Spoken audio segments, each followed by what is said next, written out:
بسم اللہ الرحمن الرحیم۔ عارف باللہ حضرت ڈاکٹر محمد عبدالحی صاحب عارفی نور اللہ مرقدہ کا ارشاد ہے کہ بڑھاپے میں اللہ تبارک و تعالیٰ کی طرف سے نیکیوں کے کرنے والے کو پینشن مل جاتی ہے۔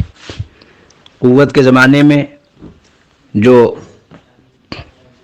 تمہارے اعمال تھے، پھر جب ضعف کا زمانہ آ گیا، بڑھاپے کا زمانہ آ گیا، بیماری آ گئی، یہ سفر کی حالت شروع ہو گئی، تو ان دونوں حالتوں میں کچھ فکر نہ کرنا چاہیے، کیونکہ اجر و ثواب اتنا ہی ملے گا جو حالت صحت اور حالت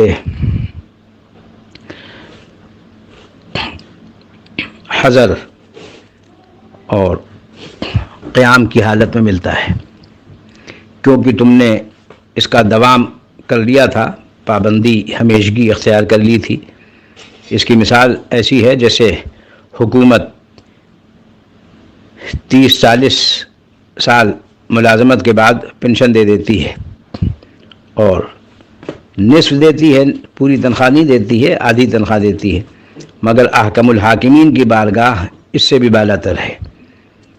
وہاں کا معاملہ یہ ہے کہ جتنا ضعف انسان کا بڑھتا جاتا ہے، اس کے اجر و ثواب میں برابر اضافہ ہوتا رہتا ہے، اتنا ہی اجر میں برابر اضافہ ہوتا جاتا ہے۔ ایک معذوری کا اجر، دوسرے اعمال کے کما حقہ تحفظ نہ کر سکنے کا اجر، یعنی کوشش کر رہا ہے اگرچہ معذور ہے، تو معذوری میں دوہرا اجر ہو جاتا ہے۔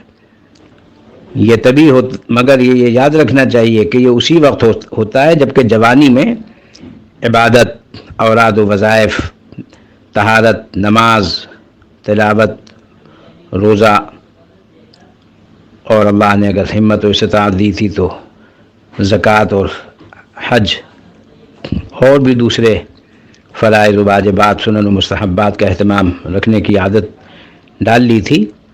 اب بعد میں وہ ضعف کی وجہ سے یا سفر کی وجہ سے نہیں کر سکا، تو اس کے اجر و ثواب میں کوئی کمی نہیں ہوگی۔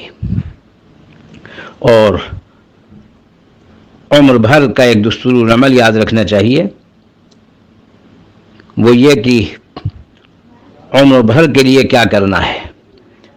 یوں تو ہمارا نفس اپنے آپ سے بھی اور دوسروں سے یہی کہتا رہتا ہے کہ ہم کو یہ بھی معلوم ہے، ہم کو وہ بھی معلوم ہے، لیکن یاد رکھنا چاہیے کہ یہ صرف فریب نفس اور شیطان کا دھوکہ ہے۔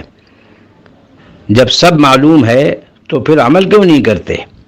علم کو عمل میں لانے کے لیے کچھ دشواریاں ہوتی ہیں، کچھ نفس اور شیطان کے قید ہوتے ہیں، اس کے بہانے ہوتے ہیں، تو نفسانیت اور شیطانیت کو اپنی سمجھنا چاہیے۔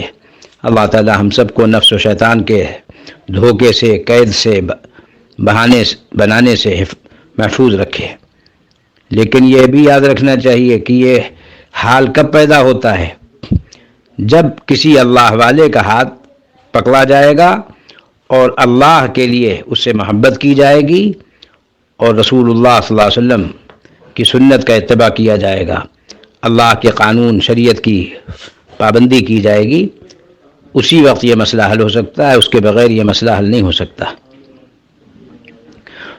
اللہم وفقنا لما تحب وترضى من القول والعمل والفعل والنیة والہدی انک علی کل شیء قدیر۔